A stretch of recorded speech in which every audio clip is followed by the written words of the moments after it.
जोरदार ताली प्रभु यीशु के लिए, पवित्र आत्मा दी गई है। वो राजाओं का राजा, प्रभुओं का प्रभु हमारे बीच में है। आमीन, हालेलुया। बड़ा अच्छा लगता है जब प्रभु यीशु मसीह की महिमा के लिए आप टेस्टमनीज को देते हैं। टेस्टमनी देना बहुत ज्यादा जरूरी है। जब आपके जीवन में परमेश्वर ने कोई काम किया है तो ये आपका और मेरा राइट बनता है कि हम उस परमेश्वर को उस काम की वजह से महिमा दें। हालेलुया। कोई भी जन कैसे जानेगा कि आपके जीवन में परमेश्वर ने बड़ा काम किया है? कैसे जानेगा?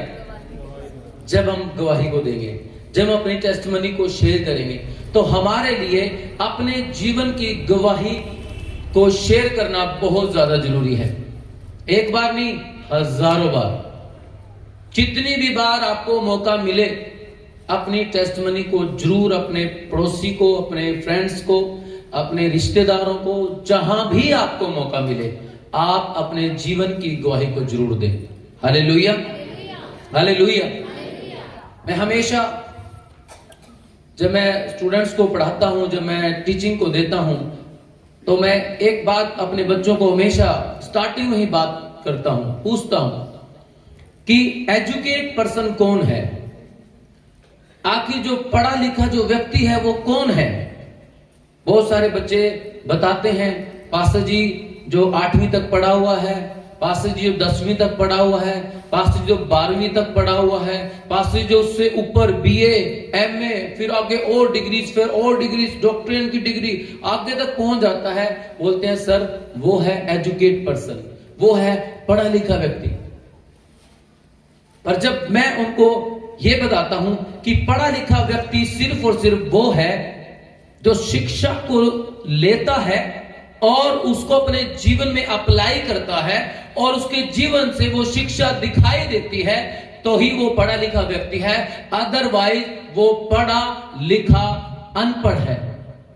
क्या है? पढ़ा लिखा अनपढ़। और आज के समय में शैतान ने ये सारी चीज, पहले तो ये दुनिया में अप्लाई हो रही थी, दुनिया के लोग डिग्री इकट्ठी कर करके घर में रख रहे हैं और बोलते मैं पढ़ा लिखा हूं, मैं पढ़ा लिखा हूं। लेकिन जब उनके कामों को देखते हैं, उनकी जिंदगी को देखते हैं, उनके चाल चलन को देखते हैं, उनके जीवन को देखते हैं, उनके बोलने के तरीके को देखते हैं, तो आप कहोगे यार ये कैसी बात कर रहा है, इसको बोलने का नहीं पता, बड़ों से कैसे बात करनी है नहीं पता, छोटों से कैसे बात करनी है नहीं पता, परिवार में कैसे रहना है नहीं पता, गांव में कैसे रहना है नहीं पता, रिश्तेदारों में कैसे रहना है नहीं पता। तो क्या बोलते हैं, क्या किया तूने पढ़ लिख कर? क्या किया तूने पढ़ लिख कर? ये सारा का सारा सिस्टम हमारे इस वर्ल्ड के अंदर शैतान ने लगाया हुआ। पढ़ी जाओ, डिग्रीज ली जाओ, लेकिन आपके अंदर वो चीज कभी दिखाई ना दे। लेकिन अब यही चीज शैतान चाहता है कि परमेश्वर के राज्य के लिए जितने भी लोग काम कर रहे हैं, परमेश्वर के राज्य की खोज कर रहे हैं, परमेश्वर के राज्य को बढ़ा रहे हैं, जितने भी हमारे इस दुनिया के अंदर, इस वर्ल्ड के अंदर चर्चेस लग रहे हैं, उन सब के अंदर शैतान यही चाहता है कि ये सिर्फ और सिर्फ पढ़े लिखे अनपढ़ बने, ये सिर्फ और सिर्फ बातों को सुने, उस पे चले ना। ये शैतान की बहुत बड़ी प्लानिंग है और मैं नहीं चाहता कि हमारे चर्च के लोग, हमारी कलीसिया के लोग इस बात से अनजान रहें। मेरे साथ एक वचन को निकालें, मैं आपसे वचन शेयर करना चाहता हूं। याकूब की पुस्तक, उसका 1 अध्याय, उसका 22 और 23 वचन, प्लीज जल्दी से पढ़ दीजिए। याकूब 1 अध्याय 22 और 23। परंतु वचन पर चलने वाले बनो और केवल सुनने वाले ही नहीं। बाइबल कहती है वचन पर चलने वाले बनो, सुनने वाले नहीं। लेकिन आज के समय में चर्च में सबसे बिग प्रॉब्लम, परिवार में सबसे बिग प्रॉब्लम यही है कि सिर्फ हम सुनते हैं, उस पे चलते नहीं हैं। जब हम चलते नहीं हैं तो हम फेल होंगे। बहुत सारे लोग चर्च के अंदर आते हैं, सिर्फ सुनते हैं और चलते नहीं हैं। और यदि आप चलेंगे नहीं, दुनिया के लोग आपको देखेंगे तो वो क्या बोलेंगे? वो क्या बोलेंगे? वो कहेंगे कहां जाते हैं? बोलेंगे चर्च में। यार आप चर्च में जाते हैं और आपके अंदर ये बात है? सच कह रहा हूं मैं। लोग बोलेंगे आप चर्च में गए, लेकिन चर्च में रहते हुए आपके ये काम, आप बाइबल पढ़ने वाले व्यक्ति हैं, आपके ये काम। इसलिए मैं आप सबको अवेयर करना चाहता हूं, वचन को सिर्फ सुनना नहीं है, उस पर चलना है। जब आप चलते हैं यानी कि आप उस पे कर्म कर रहे हैं, आप उसके काम कर रहे हैं। और बाइबल की पुस्तक इसी के 2 अध्याय के अंदर हम एक और वचन को सिखाती है। 2 अध्याय उसका 26 वचन में लिखा हुआ है, विश्वास जो है वो कर्म के बिना अधूरा है। अगर आपने विश्वास कर लिया और अगर काम नहीं किया तो वो अधूरा है। एक्ट करना बहुत जरूरी है, काम करना बहुत जरूरी है, सिर्फ सुनना नहीं है, उस पर चलना है। मैं आपको एक टेस्टमनी शेयर करना चाहता हूं। मेरे पास एक भाई आए और वो मेरे साथ 2-3 हफ्ते रहे, और 2-3 हफ्ते मैंने पहले हफ्ते उन्हें देखा, कुछ नहीं कहा। दूसरे हफ्ते मैंने उनको देखा, कुछ नहीं कहा। तीसरे हफ्ते मैंने उन्हें देखा और मैंने उनको एक बात को बोला, भाई जी ये नशा छोड़ दो आप। मैं कहा ये नशा छोड़ दो आप, वो तंबाकू लगाते थे, ये नशा छोड़ दो आप। कह रहे ठीक है जी। मैंने उसके लिए प्रार्थना की। मैं कहा चाहता है छोड़ना? हाँ जी छोड़ना चाहता हूं। प्रार्थना की, छोड़ दी। घर जाते ही फिर नशा ले लिया। अगले संडे फिर आए, फिर मैं चेक कर रहा था उनको, फिर वो कुलिप सी तंबाकू सा यहां लगा हुआ ऊपर। मुझे फिर पता चला, प्रभु ने मुझे बताया ये बंदा अभी नशा नहीं छोड़ रहा। मैंने फिर जाके उसको बोला सर नशा छोड़ दो। कह रहे ठीक है जी। अगले हफ्ते फिर आया वो, मैंने उसे फिर बोला नशा छोड़ दो। तीसरे हफ्ते वो आया ही नहीं। मैंने कहा सर आप क्यों नहीं आए? सर आज ना मैं इस चर्च में नहीं, मैं किसी और चर्च में जाऊंगा। मैंने कहा क्यों सर? मैंने आपको नशे के लिए मना कर दिया, इसलिए चर्च बदल रहे हैं आप अपने आप को क्यों नहीं बदल रहे? हालेलुया। मैं चाहता उसको मना नहीं कर सकता था, मैं चाहता रुक सकता था, कोई बात नहीं, लेकिन प्रभु ने मुझे बोला इसे बोल। जब मैंने उसे बोला, जब मैंने उसे बताया, तो उस व्यक्ति ने चर्च को ही छोड़ दिया, अपने आप को नहीं बदला, नशे को नहीं छोड़ा, चर्च को छोड़ दिया। मैंने उसे बोला सर सिर्फ इस बात के लिए कि कोई आपको कहने वाला है? मैं कहा मैं आपको इसलिए कह रहा हूं क्योंकि प्रभु मेरे से हिसाब लेगा, तो ने क्यों नहीं बताया? हालेलुया। इसलिए वचन पर चलने वाले बनो, ना कि सुनने वाले। अगर आप सिर्फ सुनने वाले रह जाएंगे तो आप बहुत बड़ी प्रॉब्लम में फंसेंगे। प्रभु यीशु ने मत्ती 6 अध्याय उसके 33 वचन में क्या कहा? तुम सबसे पहले परमेश्वर के राज्य की खोज करो और उसके धर्म की खोज करो, तो दुनिया की सारी वस्तुएं तुम्हें, जोर से बोलने के लिए, तुम्हें। मेरा मानना है कि आप सब कुछ ना कुछ ब्लेसिंग लेने आए हैं। आए कि नहीं आए? एक इंसान की एक इच्छा है कि मैं जिंदगी में ये पालूं, मैं जिंदगी में ये करूं। जैसे मेरी इच्छा है कि मेरे चर्च के लोग जितने भी हैं, जितने भी मेरी कलीसिया है, सबके पास अपने 4 व्हीलर हों, अपनी अपनी कार हो, अपनी अपनी गाड़ियां हों। और मेरी इच्छा है कि मेरी कलीसिया के लोगों के पास पक्के मकान हो और अमीर कलीसिया हो। यह मेरी दिल की इच्छा है और मैंने अपनी इच्छा को प्रभु के सामने रखा। प्रभु से बोला, प्रभु मैं अपने लोगों के लिए जो तूने मुझे लोग देने के लिए मैं ये मांगता हूं, ये मेरी इच्छा है। और आप भी कुछ ना कुछ ब्लेसिंग लेने के लिए यहां पर आए हैं। लेकिन परमेश्वर का वचन कहता है तुम सबसे पहले परमेश्वर के राज्य की और उसके धर्म की खोज करो। 2 नंबर पे क्या हो जाएगा? तुम्हें चीजें ऑटोमेटिकली अपने आप। इसलिए हमेशा मैं आपके अंदर परमेश्वर के राज्य की बातों को डालना चाहता हूं। मैं आपको बताना चाहता हूं कि परमेश्वर का राज्य क्या है। इसलिए मैं हमेशा आपको ये बात बोलता हूं, सुनना नहीं है, उस पर चलना है। अगर आप परमेश्वर की ब्लेसिंग को सच में लेना चाहते हैं तो आप उसके राज्य के लिए कार्य करना शुरू करें, उसके कामों को करना शुरू करें, आप उसके धर्म की खोज करना शुरू करें। हालेलुया। परमेश्वर का राज्य है जब आप उसकी इच्छा से चलेंगे। परमेश्वर का राज्य है जो परमेश्वर चाहता है, अगर वो आपकी जिंदगी में पूरा हो रहा है तो आप परमेश्वर के राज्य के व्यक्ति हैं। जो परमेश्वर की इच्छाएं हैं, जो परमेश्वर का पर्पस है, जो परमेश्वर आपके जीवन में इस पृथ्वी पर पूरे ब्रह्मांड में कुछ भी करना चाहता है, अगर वो आप कर रहे हैं, आपके थ्रू परमेश्वर कुछ करना चाहता है तो आप परमेश्वर के राज्य के लोग हैं। लेकिन हम क्या करते हैं? राज्य की खोज बाद में करेंगे, पहले प्रभु हमें ये दे, प्रभु हमें ये दे, प्रभु हमें वो दे। लेकिन परमेश्वर चाहता है कि पहले आप उसकी बात सुने और उसके अनुसार चले। हम ना सुनना पसंद करते हैं ना चलना पसंद करते हैं। अगर सुन भी लिया तो चलेंगे नहीं।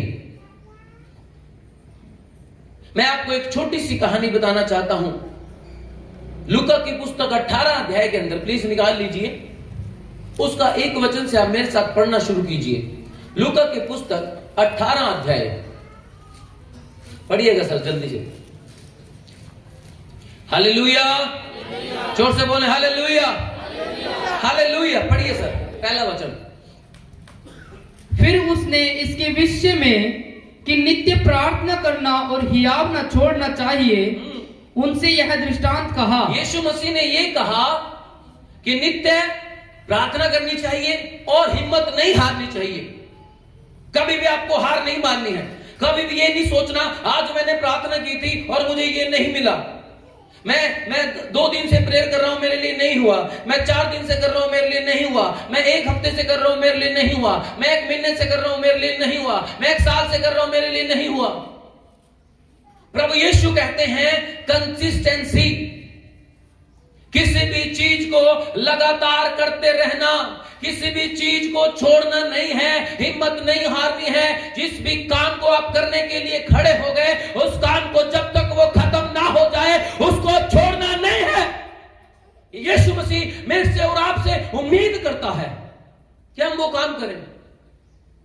इसलिए यीशु मसीह अपने चेलों से बात कर रहे हैं, उनको बता रहे हैं कि डेली प्रेयर करनी चाहिए और प्रेयर रोकनी नहीं चाहिए। इसके लिए यीशु मसीह एक दृष्टांत सुनाते हैं। यीशु मसीह हमेशा एक कहानी के रूप में लोगों को शिक्षा देते हैं। एक कहानी सुनाकर उसके बिहाफ पे वो लोगों को बताते थे कि कैसे आपको अपनी जिंदगी को जीना है। इसीलिए यीशु मसीह ने जब राज्य का प्रचार करना चाहा, जब राज्य के बारे में बोलना चाहा, यीशु ने बहुत सारे दृष्टांत सुनाए। परमेश्वर का राज्य इसके समान, परमेश्वर का राज्य उसके समान, परमेश्वर का राज्य ऐसा है, परमेश्वर का राज्य वैसा है, ताकि हमारे दिमाग में, हमारी सोच में, हमारे विचारों में परमेश्वर के राज्य की बातें आ सके। और इसी तरीके से यीशु मसीह लूका की पुस्तक 18 अध्याय के अंदर हमें एक बात सिखाना चाहते हैं। मैं चाहूंगा भाई प्लीज कंटिन्यू कीजिए। किसी नगर में एक न्यायी रहता था। किसी नगर के अंदर एक न्यायी था, एक जज था, जिसको अथॉरिटी थी, जिसके पास अधिकार था कि वो लोगों का न्याय करेगा। वो ऊंची पोस्ट पर था, लोग उसके पास आते थे। वो जज था, लोगों के झगड़े हो रहे हैं, लोगों को प्रॉब्लम है, किसी के खिलाफ बुरा काम हो गया, किसी ने गलत कर दिया, तो लोग उसके पास जाते थे और उसको बताते थे हमारा न्याय कर। एक न्यायी रहता था, एक गांव के अंदर, एक शहर के अंदर एक न्यायी था, एक जज था। आगे, जो न परमेश्वर से डरता था, वो परमेश्वर से डरता नहीं था। आगे, और न किसी मनुष्य की परवाह करता था, और ना किसी मनुष्य की परवाह करता। 2 व्यक्ति, ना वो परमेश्वर से डरता था, ना वो कोई जो उसके सामने खड़े थे उनकी परवाह करता था। वो किसी से कभी नहीं डरता था। सोचिए आप, एक ऐसा न्यायी सामने बैठा हुआ है जिसको किसी की कोई परवाह नहीं। आगे बढ़िएगा सर। उसी नगर में एक विधवा भी रहती थी। लेकिन जिस नगर का वो न्यायी था, जिस क्षेत्र का उसके ऊपर अधिकार था, जिस क्षेत्र का अधिकार उसको दिया गया कि इस क्षेत्र का तूने न्याय करना है, इस क्षेत्र के लिए तूने सबको न्याय कर कर लोगों को एक बीच में ये सिस्टम जो है ये रेगुलर सही चलना चाहिए। उसी नगर के अंदर एक विधवा भी रहती थी। पढ़िए, जो उसके पास आकर कहा करती थी, जो उस न्यायी के पास आती थी और कहती थी, मेरा न्याय चुकाकर मुझे मुद्दई से बचा। मेरा न्याय चुका, मेरा न्याय चुका, मुझे न्याय दिला, मेरे साथ गलत हुआ है, मेरा न्याय कर। मैं आपको बताना चाहता हूं, जिस समय की ये घटना यीशु मसीह बता रहे हैं, उस समय में विधवाओं का मिलना बहुत रेयर था। बहुत कम विधवाएं मिला करती थी उन समय में। क्यों? क्योंकि पहले के समय में सिस्टम यह था, अगर मान लीजिए किसी का पति मर जाए, अगर उसके और कोई भाई हैं, छोटे भाई हैं, तो सिस्टम यह था कि उनकी शादी उससे हो जाएगी। अगर वो भी मर जाए तो अगले से हो जाएगी। और उस समय में बच्चे बहुत ज्यादा हुआ करते थे, इसलिए विधवाएं बहुत रेयर होती थी। किसी किसी के 2-4 बच्चे होते थे, वरना सबके बहुत सारे होते थे। और यहां पर ये विधवा है, यानी कि कोई उससे शादी करने लायक नहीं है।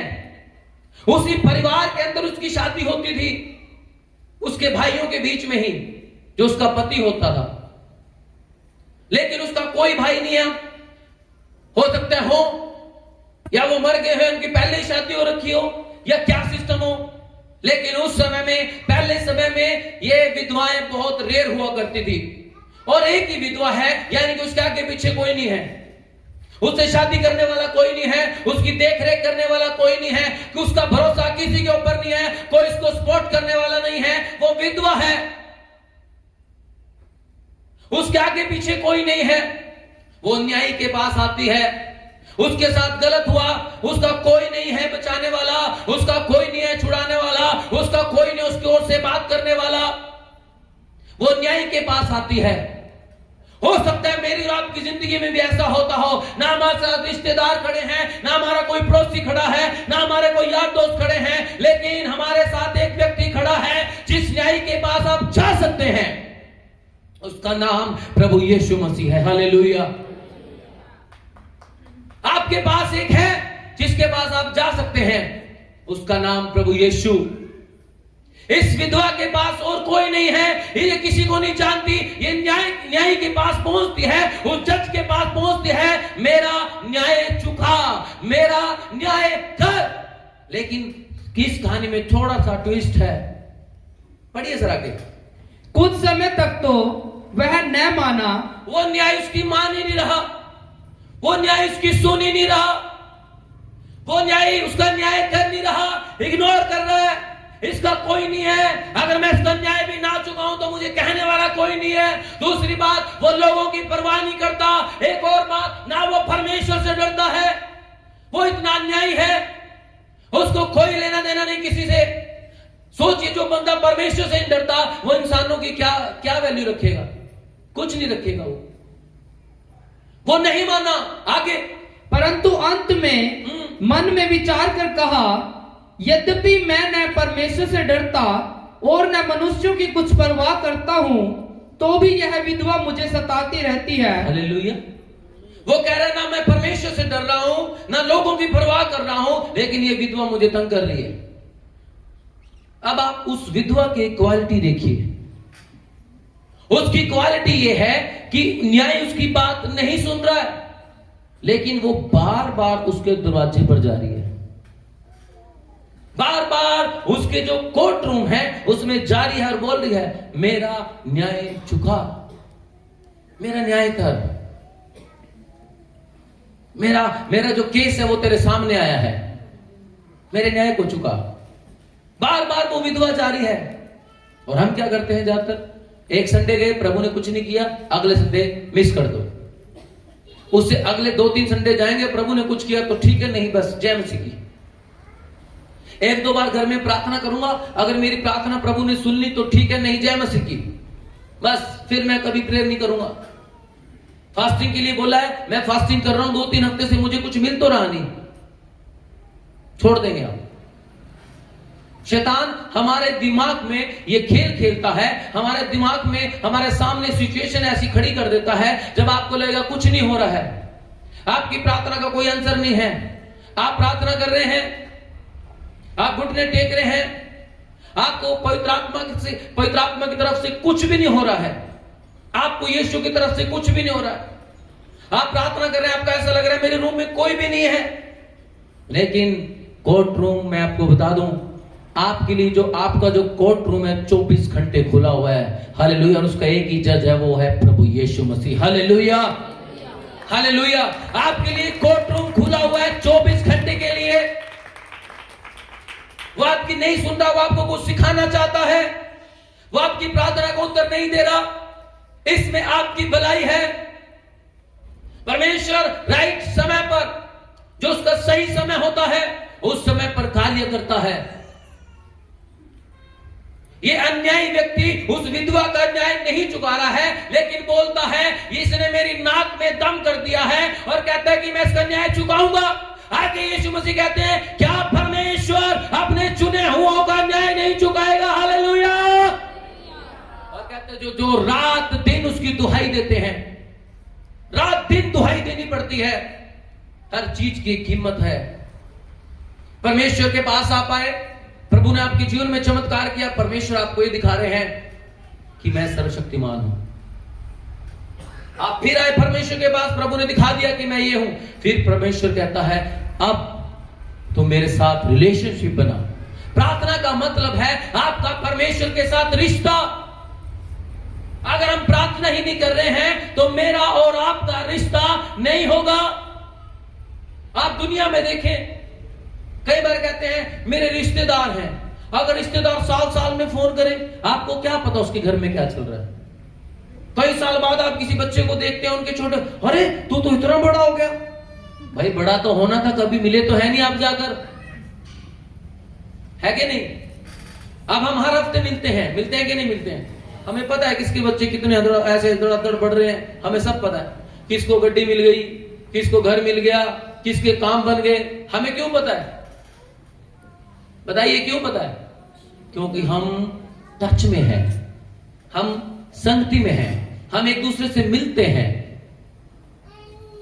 2 साल बाद फोन करेंगे, मैं आपको वो रिश्तेदार बोल रहा हूं, अच्छा अच्छा ठीक है जी, ठीक है जी। फिर पहचान में आता है, क्यों? क्योंकि कभी बात ही नहीं कर रहे, पूछना ही नहीं है। जबकि आपका आपके फ्रेंड्स के साथ इतना है कि आप उसकी सारी बातें जानते हैं, क्योंकि डेली वो फोन कर रहे हैं। सुबह उठते फोन कर, हाँ भाई क्या प्लान है आज का, हाँ भी दोपहर का क्या प्लान है, हाँ भी शाम का क्या प्लान है, कहां चलना है आज, किधर राउंड पे चलना है, कहां घूमने जाना है। उसके साथ आपका पूरा बॉन्ड है। क्यों? क्योंकि आपका रिश्ता बना हुआ। लेकिन जब आत्मिकता की बारी आती है, जब परमेश्वर के साथ सहभागिता की बारी आती है, जब परमेश्वर के साथ रिश्ते की बारी आती है, तो हम प्रार्थना करना भूल जाते हैं। आज मैं थका हूं, आज नहीं मैं करूंगा, आज मैं पूरा दिन बिजी रहा, आज नहीं मैं करूंगा। मैं आपसे यह पूछना चाहता हूं कि हमारी फर्स्ट प्रायोरिटी क्या है, हमारे जीवन की प्राथमिकता क्या है? हमारे जीवन की प्राथमिकता केवल और केवल यीशु मसीह होने चाहिए। हालेलुया। हमारा एक ही न्याय है, हमारा एक ही मित्र है, हमारा एक ही प्रभु है, हमारा एक ही राजा है, जिसका नाम प्रभु यीशु है। हालेलुया। उसके साथ सहभागिता चाहिए। तभी यीशु मसीह ने लूका 18 के दृष्टांत दिया, नित्य प्रार्थना करना और हिम्मत नहीं छोड़ना है। हो सकता है आपको ये लगे कि हाँ भाई कुछ नहीं हो रहा, पर मैं आपको बताऊं शैतान को बहुत कुछ हो रहा है आपकी दुआ करने से। आपकी दुआ एक हफ्ते में क्यों रुक गई? कभी आपने सोचा? आप बड़े चार्ज होके गए और आपने एक हफ्ता दुआ की, और हफ्ते बाद 8वें दिन आपकी दुआ रुक गई। कभी सोचा आपने? फिर 9वें दिन भी नहीं हुई, फिर 10वें दिन भी नहीं हुई, फिर वो कभी हुई नहीं। कभी सोचा आपने? शैतान नहीं चाहता कि आप प्रार्थना करें, इसलिए वो आपके इसी सबसे बड़े हथियार को बंद करना चाहता है, क्योंकि सबसे बड़ा हथियार यही है। ये ऐसी चीज है जिससे शैतान डरता है, कांपता है। पता क्यों? क्योंकि जैसे जैसे आप प्रार्थना करेंगे, जैसे जैसे आप प्रभु के साथ बैठना शुरू करेंगे, आपके ऊपर परमेश्वर का रंग चढ़ना शुरू हो जाएगा, आपके अंदर परमेश्वर की सामर्थ आनी शुरू हो जाएगी। जैसे जैसे आप प्रभु के साथ संगति में रहेंगे, जैसा प्रभु है वैसा आप बनने शुरू हो जाएंगे। और इसी बात से शैतान को दिक्कत है। हालेलुया। वो नहीं चाहता आप उसके जैसे बने, वो चाहता है कि आप शैतान के जैसे बन जाए, वो चाहता है प्रार्थना ना करें। यही तो शैतान की चाल है सारी कलीसियाओं के लिए, मसीह विश्वासी लोगों के लिए। और कभी वो चाहता है कि आप प्रेयर ना करें, लेकिन यीशु ने हमें सिखाया है नित्य प्रार्थना करना और हियाव नहीं छोड़ना है, हिम्मत नहीं छोड़नी है। हो सकता है आज ना हो पर कल होगा। आमीन। हो सकता है एक दिन में ना हो पर एक दिन जरूर होगा। हालेलुया। एक दिन में नहीं होगा पर एक दिन जरूर होगा। हालेलुया। ये परमेश्वर के नियम है। हम बस उन चीजों को पकड़ते नहीं है। पता क्यों? क्योंकि हमारी प्राथमिकताएं दुनिया की चीजें बनी हुई है। जब आपकी प्राथमिकता, आपका पहला स्थान परमेश्वर हो जाएंगे, तब आप प्रार्थना के लिए कमरा ढूंढेंगे। पता है आपको? आप प्रार्थना के लिए क्या ढूंढेंगे? रूम ढूंढेंगे, आप समय ढूंढेंगे कि मुझे बस किसी तरह टाइम मिल जाए, मुझे बस किसी तरह टाइम मिल जाए। मैं आपको कुछ रेफरेंसेस बता, मरकुस की पुस्तक 1 अध्याय उसके 35 वचन को अगर आप पढ़ेंगे, वहां पर एक यीशु मसीह के बारे में आप जानेंगे। मरकुस 1 उसका 35, प्लीज किसने निकाला तो प्लीज पढ़ दीजिएगा। मरकुस 1 उसका 35। भोर को दिन निकलने से बहुत पहले, यानी कि सुबह भोर के दिन निकलने से थोड़ा सा पहले वो उठकर निकला और एक जंगली स्थान में गया और वहां प्रार्थना करने लगा। वहां क्या करने लगा? कौन? ये प्रार्थना कौन कर रहा है? जोर से बोले। प्रभु यीशु मसीह। यीशु मसीह की प्रेयर लाइफ देखें आप। Early in the morning prayer. Scholars बोलते हैं लगभग 3 बजे सुबह, 3 से 6 के बीच का जो टाइम है, उस टाइम में प्रभु यीशु मसीह प्रार्थना किया करते थे। और हम क्या करते हैं उस समय? सुबह सुबह तो बढ़िया नींद आ रही है, अभी नहीं छेड़ना किसी ने। सुबह सुबह बढ़िया नींद आती है और यीशु मसीह प्रेयर कर रहे हैं। क्यों? उनको भी पता है सुबह सुबह इतना माहौल बढ़िया होगा, ठंडा होगा, सब कुछ शोर शराबा कुछ नहीं होगा, और प्रभु के साथ जो समय बिताने का जो समय है वो बहुत बढ़िया। आपको पता है जब आदम बनाया गया, परमेश्वर दिन के ठंडे समय में, कौन से में? दिन के ठंडे समय में आदम से मिलने आता था। प्रभु यीशु मसीह सुबह प्रार्थना कर रहे हैं और अभी एकांत समय में जाकर, किसी सुनसान जगह में जाकर अकेले, जब यीशु मसीह को प्रेयर की इतनी जरूरत है तो मुझे और आपको कितनी होगी? कभी सोचा आपने? हम आपको बोलते हैं मैं हफ्ते में एक बार जो हमारा संडे का दिन लगता है इसको मिस मत करें। पता है आपको 6 दिन आपने प्रेयर नहीं करी, 6 दिन आपने बाइबल नहीं पढ़ी, लेकिन 7वें दिन परमेश्वर आपके इंजन में क्या करने वाले हैं? स्टार्ट करने वाले हैं इस इंजन को, कि इंजन चलता रहे। इसको स्पार्क करने वाले हैं, इसके अंदर थोड़ी सी चिंगारी डालने वाले हैं ताकि इंजन आग पकड़ जाए। लेकिन हमारे इंजन ऐसे हैं भाई, जितनी मर्जी आग लगाए जाओ प्रभु, आग नहीं पकड़ेंगे कभी। क्यों? इंजन डेड है जी अंदर से, आग तो जारी है पर वो काम नहीं कर रही। इसलिए हफ्ते का एक दिन प्रभु ने हमारे लिए रखा कि हम संगति करें। वर्शिप के थ्रू प्रभु चाहते हैं आपके बंधन टूटे, वचन के द्वारा परमेश्वर चाहते हैं आपके बंधन टूटे, उसके बाद प्रार्थना की जाती है, उसके साथ प्रभु चाहते हैं आपके बंधन टूटे। किसी ना किसी तरीके से आपके अंदर वो चिंगारी डाल दी जाए और आपका इंजन स्टार्ट हो जाए। हालेलुया। पर हमारा इंजन एक दिन स्टार्ट रहता है, 2 दिन स्टार्ट रहता है, तीसरे दिन बंद, क्योंकि शैतान नहीं चाहता आप काम करें। विश्वास बिना कर्म के अधूरा है। यीशु मसीह सुबह उठकर प्रेयर कर रहे हैं, और हम सुबह क्या, हम तो दिन में कभी नहीं कर रहे हैं। हम किसको मानने वाले हैं जी? प्रभु यीशु को। हालेलुया। हम किसको मानते हैं? प्रभु यीशु। हमारा प्रभु कौन है? प्रभु यीशु। मानना पता ना किसे होता है? एजुकेट पर्सन कौन है? जो शिक्षा को लेता है, ग्रहण करता है और उसके अनुसार काम करता है, वो है पढ़ा लिखा व्यक्ति। जो सिर्फ सुनता है वो पढ़ा लिखा व्यक्ति नहीं है, उस पे काम करने वाला पढ़ा लिखा व्यक्ति है। बहुत बार आपने सुना होगा प्रार्थना करो, पर क्या कभी आपने की? आप दूसरों को बोलते हैं प्रेयर करो, पर क्या आप करते हैं? दूसरे को बोलते हैं भाई बाइबल पढ़ा करो, क्या मैं और आप करते हैं? ये वही बंदा आपको बताएगा जो खुद करता है। हालेलुया। परमेश्वर चाहते हैं हम प्रार्थना में ज्यादा से ज्यादा समय बताएं। मेरे पास और भी जिसमें यीशु मसीह ने प्रार्थना की, मत्ती 6 अध्याय, उसके बाद 14 अध्याय में मत्ती 6 का 12-13, मत्ती 14 का 22-23, 6 का 12-13 पढ़ते जल्दी से। और जिस प्रकार हमने अपराधियों को क्षमा किया, वैसे ही तू भी हमारे अपराधों को क्षमा कर। सॉरी, लूका 6:12 है ये। मत्ती 14-22 पढ़ दीजिए तब तक के लिए आप। मत्ती 14:22 से 24, और कोई निकाल के रखे लूका 6:12 पढ़े जल्दी से। मैं आपको यीशु मसीह के बारे में कुछ बताना चाहता हूं। यीशु मसीह प्रार्थना पे जोर दे रहे हैं, क्यों? क्योंकि यीशु मसीह खुद एक ऐसे व्यक्ति जो प्रेयर करने वाले थे, और हम यीशु को मानने वाले, यीशु से चंगाई तो चाहते हैं। भाई मैं चर्च जाऊं, मैं अगर लंगड़ा हूं तो मैं ठीक हो जाऊं, अगर मेरे कोई बीमारी है तो मैं ठीक हो जाऊं, मेरा काम रुका हो मैं ठीक हो जाऊं, मैं ये हो जाऊं, मैं वो हो जाऊं। पर यीशु मसीह की लाइफ को कोई लेना नहीं चाहता। यीशु मसीह ने कहा जो मेरा चेला बनना चाहे अपना क्रूस उठाए और मेरे पीछे हो ले। हालेलुया। यीशु मसीह की तरह बनने को यीशु ने बोला है। यीशु कहता है कि मेरी तरह प्रार्थना करो तो दुनिया की सारी चीजें तुम्हें मिल जाएंगी। लेकिन हम प्रेयर नहीं कर रहे। किंगडम में पहुंचने का एक ही रास्ता है, किंगडम को बढ़ाने का एक ही रास्ता है, प्रेयर। अगर प्रेयर लाइफ हमारी नहीं है, शायद मैं अकेला प्रेयर कर रहा हूं और आप मेरे साथ प्रेयर नहीं कर रहे, तो हम एक मन एक आत्मा नहीं है। पता है आपको? आप प्रेयर कर रहे हैं और मैं प्रेयर नहीं कर रहा, तो हम एक नहीं है। आनंद उस बात में है जब हम मिलकर प्रार्थना करेंगे। हमें, क्योंकि बाइबल कहती है जहां 2 या 3 मेरे नाम से इकट्ठा हो जाएं और वो जो मांगेंगे उनके लिए।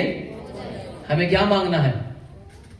परमेश्वर का राज्य आए। हमें यीशु ने प्रार्थना सीखी, क्या बोला मत्ती 6 अध्याय के अंदर? पिता तेरा राज्य आए। हालेलुया। उस राज्य को लेके आने की, उस राज्य को बढ़ाने की वो जिम्मेदारी मेरे और आपके पास है। पर हमारी प्रेयर लाइफ ही नहीं है, तो मेरा और आपका रिश्ता कमजोर होगा प्रभु के साथ। पढ़े सर। तब उसने तुरंत अपने चेलों को नाव पर चढ़ने के लिए विवश किया। यीशु मसीह ने अपने चेलों को नाव पर चढ़ा दिया कि वे उससे पहले पार चले जाएं, जब तक वह लोगों को विदा करे। वह लोगों को विदा करके प्रार्थना करने को अलग पहाड़ पर चला गया। यीशु मसीह ने अपने चेलों को भेज दिया, तुम ये नदी पार करो और मैं क्या करता हूं? प्रेयर करता हूं। और यहीं पर वो घटना है जब यीशु मसीह रात के समय पानी पर चलते हुए चेलों के पास आए और चेले डर गए। वो ये कौन आ गया रात को पानी पे चलते हुआ? यीशु मसीह तो वहां छोड़ के आए थे। वो चेले समझे नहीं कि हम तो पार हो रहे हैं, यीशु कैसे आएंगे? यीशु मसीह प्रेयर कर रहे हैं, प्रेयर के बाद उन तक पहुंच गए। हालेलुया। कितने जन पानी पे चलना चाहते हैं? पानी दिखाता है दुनिया की चीजों को। बाइबल में अगर हम इसकी बात करें, कितने जन दुनिया की चीजों पर विजय पाना चाहते हैं? कितने जन चाहते हैं? प्रेयर करें यीशु मसीह की तरह। हालेलुया। हो सकता है आपको अपने परिवार से प्यार हो सकता है आपको रिश्तेदारों से प्यार हो, आपको हंसी मजाक करना अच्छा लगता हो, आपको खेलना कूदना अच्छा लगता हो, लेकिन मैं आपको बता रहा हूं इसके साथ साथ उससे ज्यादा आपको अच्छा लगना चाहिए परमेश्वर के साथ रिश्ता। हालेलुया। मैं आपको अपनी बताता हूं, मैं रात को 9-10 के आसपास अपने रूम को छोड़ देता हूं और मैं प्रेयर रूम में चला जाता हूं। सुबह 7-8 बजे नीचे आता हूं। मैं एंजल से बात कर रहा था। एंजल, ऐसा नहीं है कि तुम सोचते हो कि मैं तुम्हें प्यार नहीं करता और मैं तुम्हें छोड़ के चला जाता हूं, या स्टैफी से मैं प्यार नहीं करता। मैं कहा मेरे अंदर भी फीलिंग्स है, मैं सब कुछ जानता हूं, लेकिन मैं आपको ये कहना चाह रहा हूं कि मैं आपसे बढ़कर परमेश्वर से प्यार करता हूं। हालेलुया। क्योंकि मुझसे मेरा प्रभु कुछ काम करना चाहता है, मुझसे मेरा प्रभु कुछ काम लेना चाहता है। मुझे अपने आप को देना ही पड़ेगा अगर कुछ बड़ा काम करना है। अगर कुछ जिंदगी में काम करना है तो जाना पड़ेगा। हम अपने परिवार को छोड़ना नहीं चाहते, हम अपने उस इन्वायरमेंट को छोड़ना नहीं चाहते। बस बैठेंगे, प्लानिंग्स करेंगे, फिर प्लानिंग से कुछ नहीं करेंगे, हंसी मजाक करेंगे, पूरा दिन कुछ नहीं करेंगे, वहीं बैठे हैं, सारा दिन खेल रहे हैं, कुछ नहीं कर रहे। लेकिन परमेश्वर चाहता है कि आप उसके साथ समय बिताएं। जब आप रूम में अकेले होंगे, परमेश्वर के साथ जाएंगे, आप 1-2 घंटा प्रेयर करेंगे, उसके बाद आप बाइबल पढ़ेंगे, उसके बाद आप फिर प्रार्थना करेंगे, फिर आप बाइबल पढ़ेंगे। मैं सच कह रहा हूं आपको, आप जब रूम में जाएंगे, जब आपके पास एक रूम होगा जिसमें आप परमेश्वर से मिलने जा रहे हैं, तो आप प्रार्थना करेंगे। और मैं आपको बताना चाहता हूं कि प्रार्थना करनी कैसे है। प्रार्थना कोई बड़ा पहाड़ नहीं है कि आपको कोई पता नहीं क्या बोलना है, क्या नहीं बोलना है। सीधा और सिंपल बात कि आप अपने बाप से, आप अपने पिता से, आप अपनी मम्मी से, आप अपने रिश्तेदारों से कैसे बात करते हैं, आपको जो चीज चाहिए आप कैसे बोलते हैं, सेम एज इट इज आपको परमेश्वर के सामने जाना है, घुटनों के बल आना है और परमेश्वर को बोलना है, हे मेरे स्वर्गीय पिता, तेरी इच्छा मेरे जीवन में पूरी हो जाए। हालेलुया। हे मेरे स्वर्गीय पिता, तेरा राज्य सबसे पहले मेरे अंदर आए। हालेलुया। तब आप कुछ करने पाएंगे। बोले, प्रभु मुझे पवित्र आत्मा जी की वरदान चाहिए, पवित्र आत्मा जी आप आओ, मुझे प्रार्थना करना सिखाओ। कुछ नहीं आता, सिर्फ एक बात बोलो, प्रभु यीशु आपका धन्यवाद, आपने मुझे जीवन दिया, आप मेरे लिए मारे गए, गाड़े गए, तीसरे दिन जी उठे, मैं आपको धन्यवाद करता हूं। सिर्फ आप धन्यवाद बोलते जाएं, शरीर को क्रूस के ऊपर चढ़ने दें। ये शरीर आपका डेली क्रूस के ऊपर चढ़ना बहुत जरूरी है। अगर आपने इसको क्रूस पर नहीं चढ़ाया तो आपको ये समझ लीजिए, शैतान आपको नरक में लेके जाने की तैयारी में है। प्रेयर इतनी इंपॉर्टेंट है जो हम नहीं करते हैं। यीशु मसीह ने क्यों कहा डेली प्रार्थना करना नहीं छोड़ना? आपको क्या लगता है यीशु मसीह ऐसे ही बोल रहे हैं? लूका 18 में यीशु ने कहा नित्य प्रार्थना करना और हियाव नहीं छोड़ना चाहिए। पढ़ना से लूका 18 में जहां बात लिखी हुई, बिल्कुल पहले रेफरेंस के अंदर। फिर उसने इसके विषय में कि नित्य प्रार्थना करना और हियाव ना छोड़ना चाहिए, और हियाव नहीं छोड़ना चाहिए। नित्य प्रार्थना करना और हियाव नहीं छोड़ना चाहिए। यीशु मसीह बोल रहे हैं डेली प्रेयर और हौसला नहीं छोड़ना। यीशु को पता है, हो सकता है प्रभु आपकी थोड़े दिन परीक्षा लें, देखता हूं कितने दिन दुआ करेगा ये। इसलिए यीशु ने क्या कहा? हौसला नहीं छोड़ना। कंसिस्टेंसी, किसी भी काम को लगातार करना, परमेश्वर का नियम है ये। आप किसी भी काम को लगातार करेंगे उसका प्रतिफल आपको मिलेगा। किसी भी काम को करें, आप प्रार्थना कर रहे हैं आपको प्रार्थना का रिजल्ट प्रभु देंगे, आप फास्टिंग कर रहे हैं आपको फास्टिंग का रिजल्ट प्रभु यीशु देंगे। प्रभु कहकर मुकरने वाले परमेश्वर नहीं है हमारे, वो एज इट इज अपने वचन के अनुसार आपके जीवन में करेंगे। आमीन, हालेलुया। प्रभु ने कहा नित्य प्रार्थना करो, वचन को पढ़ो, वचन को सुनने वाले नहीं उस पर चलने वाले। यानी कि वचन को सुनो भी, वचन को पढ़ो भी और उसके अनुसार चलो। हमारी जिंदगी में जब बाइबल पढ़ना खत्म हो जाता है, हमारी जिंदगी में जब बाइबल पढ़ना बंद हो जाता है, तब शैतान हमारे जीवन में काम करता है। मैं सच कह रहा हूं, जिस दिन आप बाइबल और प्रेयर बंद करते हैं उस दिन शैतान आपके ऊपर अटैक करता है। आज ये बंदा अपने प्रोटेक्शन से बाहर है, आज ये बंदा नित्य प्रार्थना करने वाले नियम को छोड़ के बाहर आ गया, आज ये बंदा हौसला हार गया, इसको कुछ नहीं मिलेगा। बहुत सारे लोग ऐसे अपने हौसले को हार जाते हैं। 2 दिन करेंगे, 3 दिन करेंगे, 4 दिन करेंगे, फिर खत्म। लेकिन मैं चाहता हूं आप हारे ना। आमीन। क्योंकि प्रभु यीशु मसीह ने आपको हारने के लिए बनाया ना। बाइबल कहती है, प्रभु यीशु ने कहा तुम्हें इसलिए बनाया कि तुम जयवंत से बढ़कर हो। आमीन। तुम जीते हुए हो, तुम हारने वाले व्यक्ति नहीं हो, जीतो। सिर्फ एक ही चीज, प्रेयर।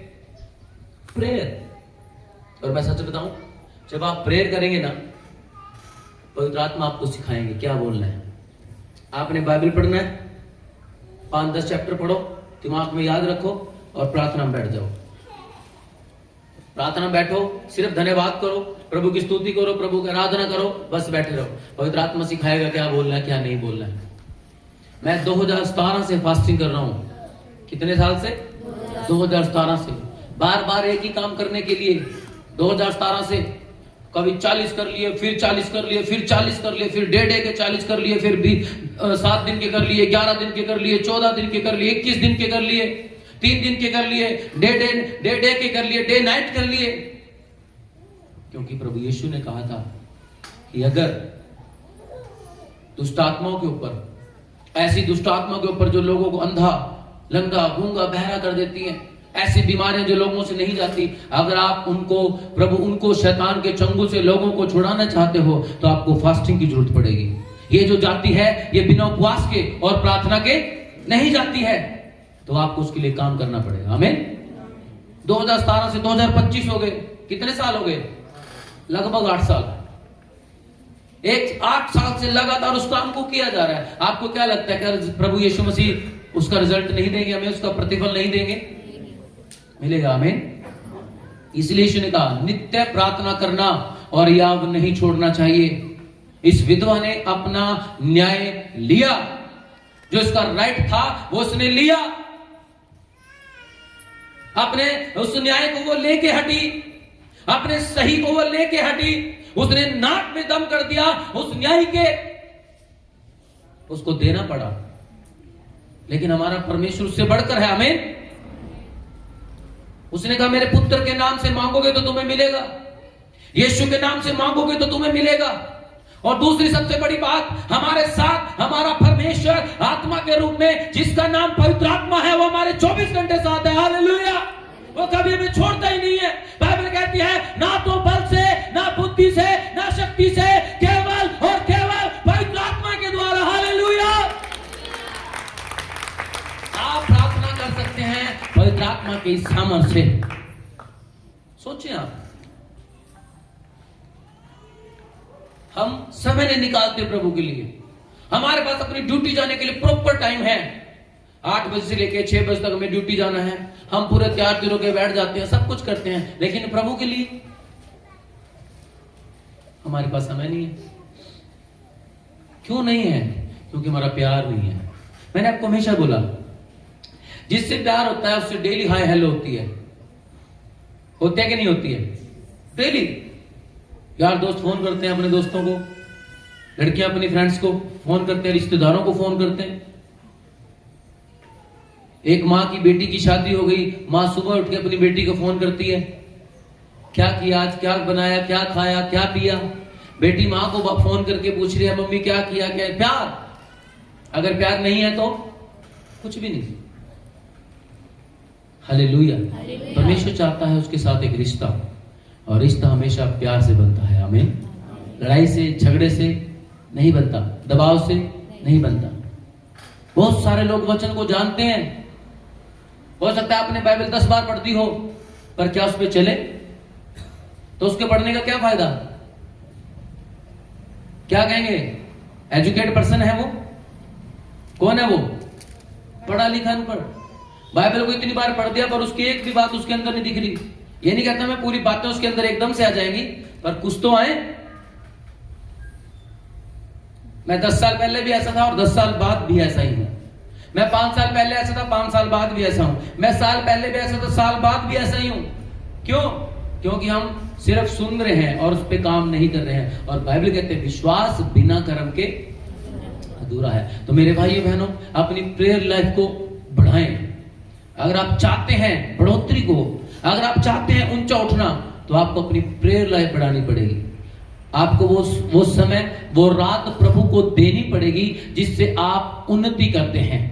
वो समय आपको प्रभु को देना पड़ेगा। बाइबल पढ़ने के समय में, वचन पढ़ने के समय में, प्रार्थना करने के समय में आपको अपना समय परमेश्वर को देना पड़ेगा। जितना समय आप परमेश्वर को देंगे उतने ही आप बढ़ते चले जाएंगे। हालेलुया। हालेलुया। यीशु मसीह जब अकेले समय में प्रार्थना कर रहे हैं, अपने चेलों से अलग होकर प्रार्थना कर रहे हैं। कितने जन जानते हैं यीशु मसीह ने गतसमनी के बाग में प्रार्थना को किया? सब जन जानते हैं। यीशु मसीह जब क्रूस पर चढ़ने वाले थे तो यीशु ने एक रात पहले, उसी रात को यीशु मसीह प्रार्थना कर रहे थे और चेले क्या कर रहे थे? सो रहे थे। यीशु मसीह प्रेयर कर रहे हैं। हमारा प्रभु, मेरा और आपका परमेश्वर जिसका नाम यीशु मसीह, वो प्रेयर करते हैं। तो मुझे और आपको भी क्या करनी है? प्रेयर। मेरे भाइयों बहनों, आज प्रभु आपको एक उत्साहित करके भेज रहे हैं। आपके मन में अभी चल रहा है, हाँ आज से मैं प्रेयर करूंगा। चल रहा है कि नहीं चल रहा? सबके मन में चल रहा है, हाँ आज से मैं जाके टाइम दूंगा, आज से मैं प्रेयर शुरू कर दूंगा। सबके मन में चल रहा है। लेकिन घर जाते ही माहौल बदलेगा। उस माहौल को ब्रेक करना है। आपको 1 से 2 बार ब्रेक करना वो माहौल, अगली बार वो अपने आप टूट जाएगा। आपको कोई आपकी प्रार्थना से रोक नहीं पाएगा। आपको प्रभु के साथ बैठने से कोई रोक नहीं पाएगा। जितने भी प्रभु के सेवक बड़े बड़े, जितने भी बड़े बड़े ऊंचे लेवल पे गए, जिन्होंने भी प्रभु के नाम से बड़े बड़े कामों किया, एक ही कारण, प्रार्थना और फास्टिंग। जितने लोगों ने आशीष को पाया, जितने लोग चाहते हैं कि मेरा बिजनेस बढ़े, जितने लोग चाहते हैं मेरा परिवार अच्छा हो, जितने लोग चाहते हैं कि मैं भी तरक्की करूं, एक ही रीजन, प्रेयर। हालेलुया। जब आप प्रेयर में रहेंगे, आपको कहने की जरूरत नहीं कि चर्च में आए हैं, क्योंकि आपको पता होगा चर्च क्यों आया है, चर्च क्यों बनाया गया है। जब आप बाइबल पढ़ेंगे आपको बाइबल से पता चलेगा चर्च क्यों बनाया गया है। आप अपने आप चर्च में आएंगे, कहने की जरूरत नहीं पड़ेगी आपको। हम क्या करते हैं? संडे वाले दिन सारे काम करने हैं, संडे वाले दिन रिश्तेदार आएंगे, चर्च के टाइम पे सारे काम हो गए। क्यों? क्योंकि आपने कभी अपने आप बाइबल को नहीं पढ़ा। आप नहीं जानते परमेश्वर की सामर्थ को, आप नहीं जानते परमेश्वर के वचन की पावर को। Hallelujah, hallelujah. हमारी जिंदगी का एक डिसिप्लिन होना चाहिए कि मुझे प्रेयर करनी है तो करनी है भाई, मुझे फास्टिंग करनी है तो करनी है भाई। हालेलुया। हालातों को नहीं देखना। आज रिश्तेदार आ गए, कोई बात नहीं, उनका फर्ज पूरा करें, पर आज मेरा फास्टिंग है, आज मुझे प्रेयर का टाइम है। हालेलुया। इसलिए हमने एक प्रेयर रूम बनाया, क्योंकि जब बाइबल स्कूल चलता है सब रूम फुल हो जाते हैं, प्रार्थना के लिए भी समय नहीं मिलता। हालेलुया। और जिन्होंने उस प्रेयर रूम को बनाने में हमारी हेल्प की, तो सोचे वो कितने आशीष पाएंगे। आमीन। अभी आपके सामने एक गवाही थी, मिस्त्री जी आए, बाइक नहीं मिल रही थी, कोई भी बाइक 1 साल बाद प्रभु ने वापस से लौटा दी। आमीन। बंदा सोच भी नहीं सकता कि ये मुझे मिल सकता है, लेकिन परमेश्वर आपके लिए कुछ बेस्ट रखता है। आमीन, हालेलुया। जब आप प्रभु में मेहनत करेंगे, बाइबल कहती है परमेश्वर में किया गया परिश्रम, परमेश्वर के राज्य में की गई मेहनत, परमेश्वर के राज्य को बढ़ाने के लिए की गई मेहनत, परमेश्वर के राज्य को बढ़ाने के लिए बोया गया पैसा, परमेश्वर के राज्य को बढ़ाने के लिए बोया गया आपका समय, बाइबल कहते हैं वो कभी भी व्यर्थ नहीं जाता है। Hallelujah, hallelujah. आप यहाँ आ रहे हैं, आप यहाँ 2 से 3 घंटे 4 घंटे आज बैठने आए हैं, इसका भी प्रतिफल परमेश्वर आपको देगा। आमीन, हालेलुया। आपके पास 6 दिन होंगे दोबारा से आने के लिए, अगले संडे आने से 6 दिन आपके पास होंगे। इस 6 दिन में आपने चेक करना है आपने क्या किया, आपने कितना प्रार्थना किया, कौन सा वचन आपके अंदर गया था और आपने प्रार्थना की थी कि नहीं की थी, आपको चेक करना है। अगले संडे हो सकता है मैं आपसे पूछूं, भाई पिछले दिन 6 दिन में आपने कितने समय प्रार्थना को किया। आप हो सकता है मुझे झूठ बोल सकते हैं, पर प्रभु को कैसे बोलेंगे। हालेलुया। पर मैं चाहता हूं कि आप सच बोलें, मैंने इतना किया है, और मैं चाहता हूं कि मेरी उम्मीद से बढ़कर आप इस पूरे हफ्ते में प्रेयर करेंगे। हमें कितने दिन प्रार्थना करेंगे आज के बाद? प्रेयर लाइफ, मैं सच कह रहा हूं, अगर हमारी प्रेयर लाइफ बढ़ गई तो मैं सच कह रहा हूं शैतान का राज्य सबसे पहले आपके घर से, आपके परिवार से, आपके पूरे क्षेत्र से खत्म होना शुरू हो जाएगा। प्रेयर ही है जो बंधनों को तोड़ती है। हालेलुया। और एक प्रार्थना करनी है, प्रभु तेरा राज्य इस हरियाणा के अंदर आने पाए। हमें प्रभु तेरा राज्य इस हमारे इंडिया के अंदर आने पाए, प्रभु तेरा राज्य पूरे वर्ल्ड में आ जाए, शैतान का राज्य खत्म होने पाए। हालेलुया। ये प्रार्थना आपने करनी है। परमेश्वर आपको आशीष दे। आइए